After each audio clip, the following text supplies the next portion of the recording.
Here we go. Wow. So we've got an amplifier. I hope it works. I need to maybe put Ashley on my shoulders here for a second in order to read what I might want to say. No. All right, shoulders you go. Here's the statue right here. Just a second. I know the first thing I want to say, which is a big thank you. I got someone spotting Ashley right now. Okay, here we go. Thank you for being here, all of you. Wow, it's so great to see so many people turn out for this. There's so much that happens before an event like this, not just this year, but in all time, to make an event like this happen. It's not going to be pretty. There's no volume, sorry. Okay, well, unfortunately, is that producing any volume right now? A little bit? Okay, well, here we go. Is that better? The closer to my mouth, the better. Okay, this is the best we're going to do. If I yell, the internet's going to scream back at us, but okay. But one of the things that happened was I discovered Nikola Tesla kind of randomly on that Google Doodle about 4 years ago. And as I read about Nikola Tesla, I read a book by Margaret Cheney, Robert Uth, and Jim Glenn called Master of Lightning. And in there is a story.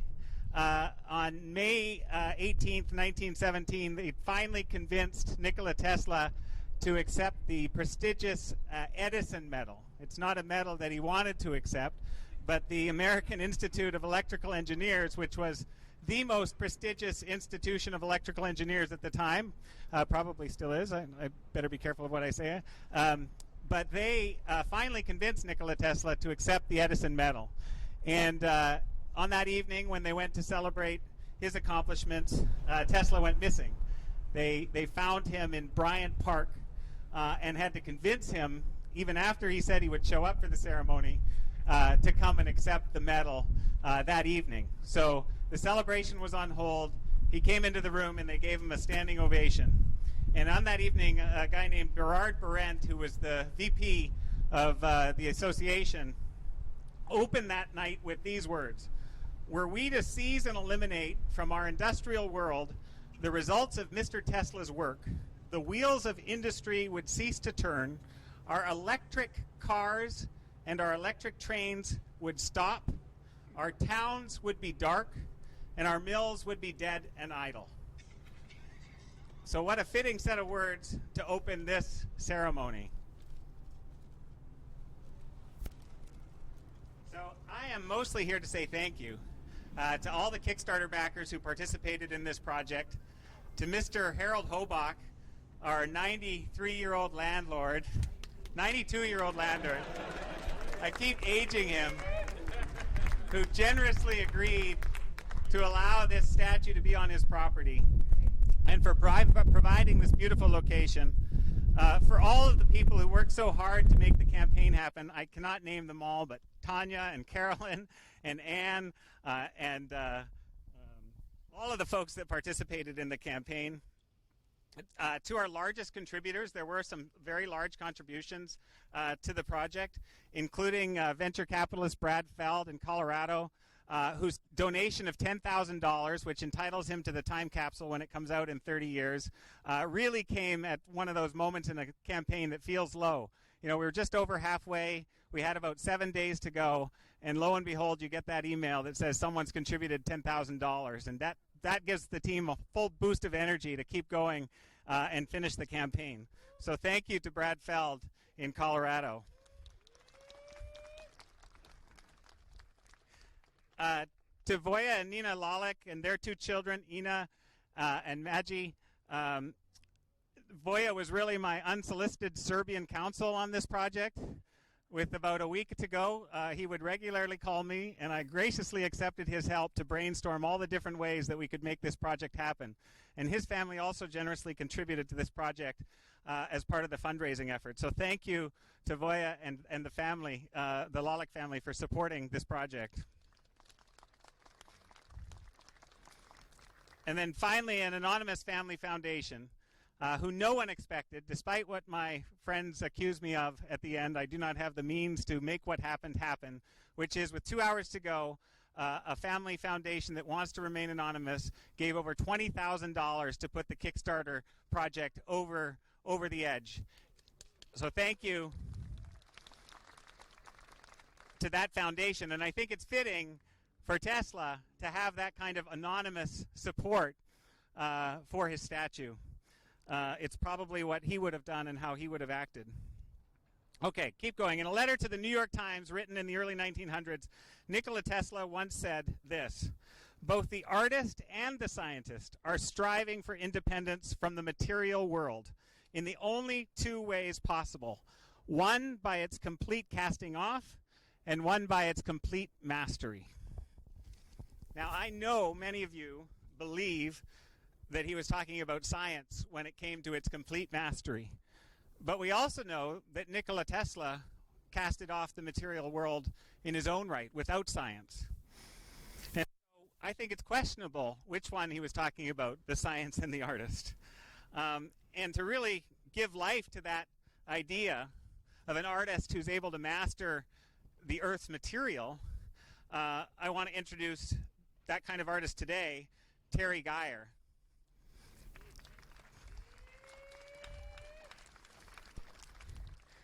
Like any great artist, Terry can really take that material and create paintings or words or objects or sculptures that really inspire other people to take action. And so when we unveil this statue today, we will not only be celebrating a great scientist, we will be celebrating a great artist in Terry Geyer. Terry would like to say a couple of words before we pull the curtain. Well, thank you, Dorrian. Thank you all for being here. This is really a great crowd. I want to thank all the Kickstarter backers that made this possible. I want to thank Dorrian very much for getting me involved in this project. I've known of Tesla for many, many years and was a big fan. And then when I heard from Dorrian he wanted to do this project at Tesla, I said, absolutely, I'll do it.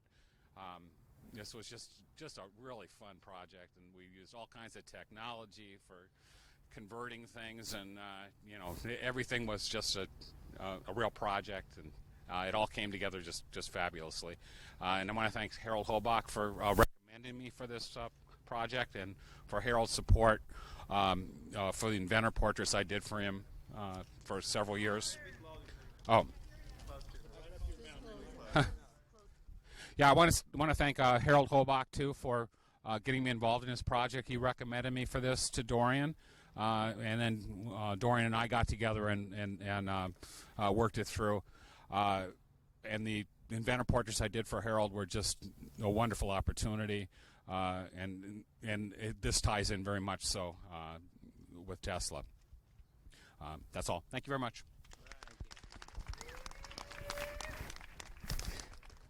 Okay, so like a great scientist, Terry led lab assistants to this experiment, and he knows it was quite an experiment.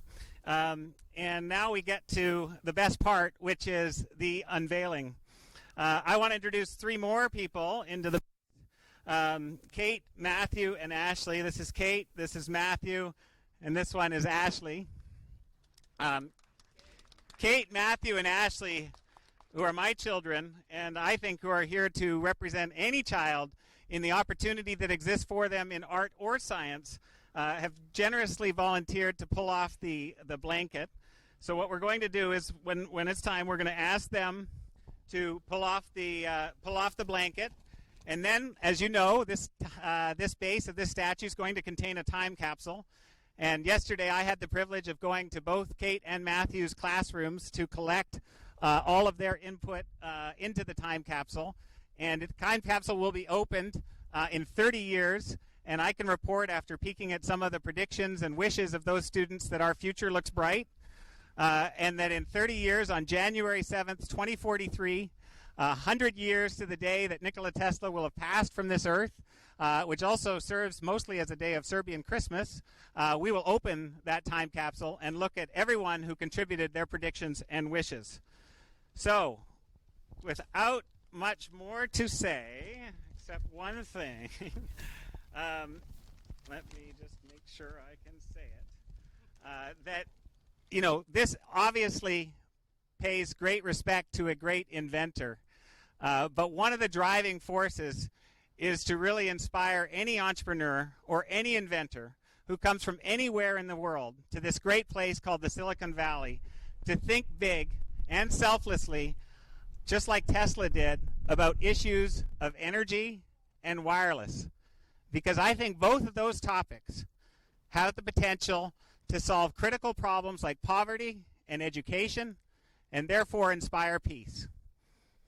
So Kate and Matthew, are you ready? All right. Undo the rope.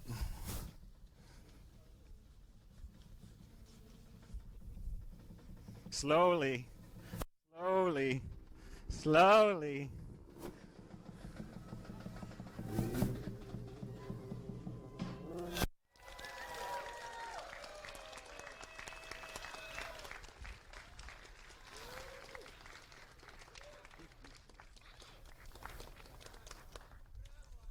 Well, congratulations, Terry. And thank you, Terry. And thank you, Mr. Hohbach. And thank you, Mr. Tesla. And now we'll put in the time capsule, and this ceremony will be done, and you'll be able to view the beautiful plaque, wherever that may be. And what's that? Oh, it's not going to have a password, but today it does for the live streaming of the event. Thank you. So we just need the time capsule. Oh, there it is. Here it is. Okay, so we're going to spend time putting all the items into the time capsule. If anyone has a last-minute postcard they'd like to add, now would be the time to do it. And then it will go into the statue.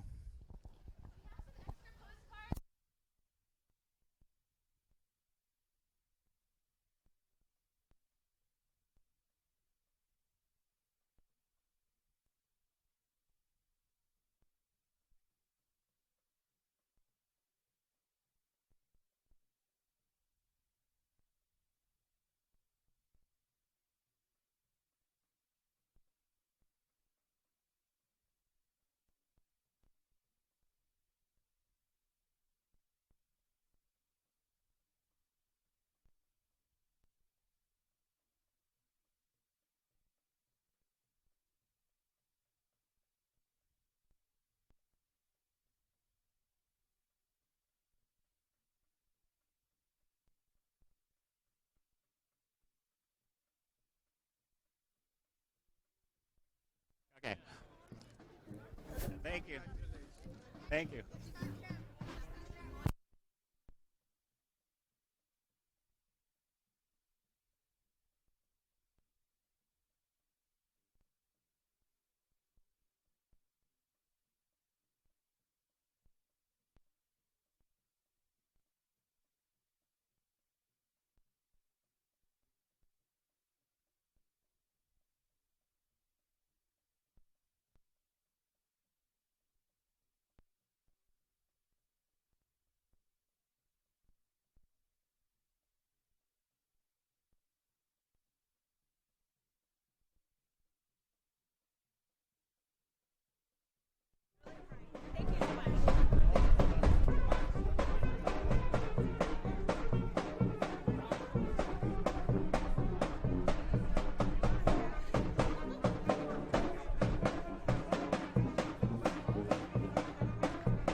Okay, maybe listen up one more time.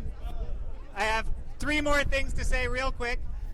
First, we're going to put the time capsule in, then we're going to actually bolt the plaque and some concrete over. So the time capsule is going in. This morning I received a very lovely email from the Tesla Science Center at Wardenclyffe, who congratulated us on this project. And I'm pleased to also say they're lighting their tree right now in Long Island at the only remaining lab of Tesla that they saved with a magnificent campaign last year. And we sent them an exact replica of the time capsule for them to have for the next 30 years. So they will maintain a replica of what's inside our statue for the next 30 years. They may not even know that, and if they're watching the live stream, I just spoiled the surprise. But that's what's going to happen there.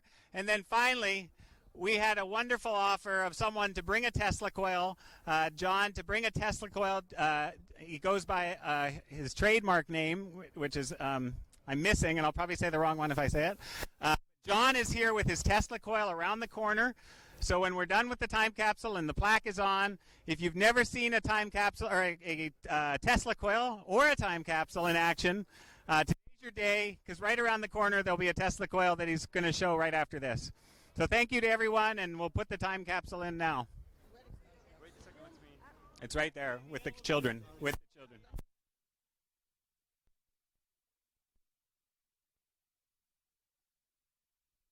Jack Sparks is the name that he runs with. John, thank you so much for being here.